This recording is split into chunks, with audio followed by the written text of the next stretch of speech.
Good morning, fifth grade.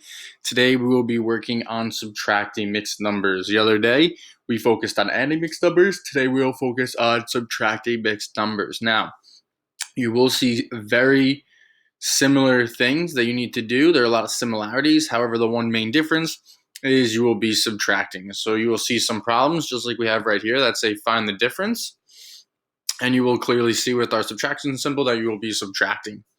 Now, one of the similarities, just as adding fractions and mixed numbers, you must have a like denominator. So right here, we have a denominator 4 and a denominator 6. They are not like, so we must find a common denominator. So I'm going to list all the multiples of 4, 4, 8, 12, 16, 20, 24. And then I will list multiples of 6, 6, 12, 18, 24. Now I have to look for ones that they have in common. So now we do see they have 12 in common and 24 in common. But we're going to look for the smallest denominator, the least common denominator. So they have 12. So I'm going to have to change both of my fractions so that their denominator is 12. Now when you're changing the fractions, just as adding mixed numbers, you don't change the whole numbers. We're only changing the fractions. So I'm going to have to take 3/4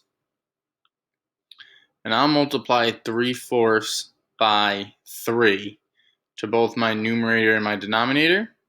Now the reason you do that is 4 times 3 equals 12, and we know we want our denominator to be 12, but whatever we do to the numerator, we must do to the denominator. So I now have 9/12. I will take 1/6, and I know 6 times 2 will equal 12. And just as I said on the bottom, whatever you do to the denominator, you must do to the numerator. 1 times 2 is 2.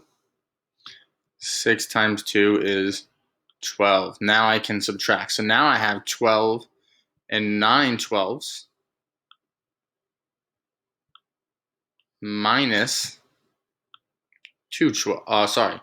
minus 6 and 2/12. Again, first I will subtract the fractions. 9/12 minus 2/12 will give me 7/12.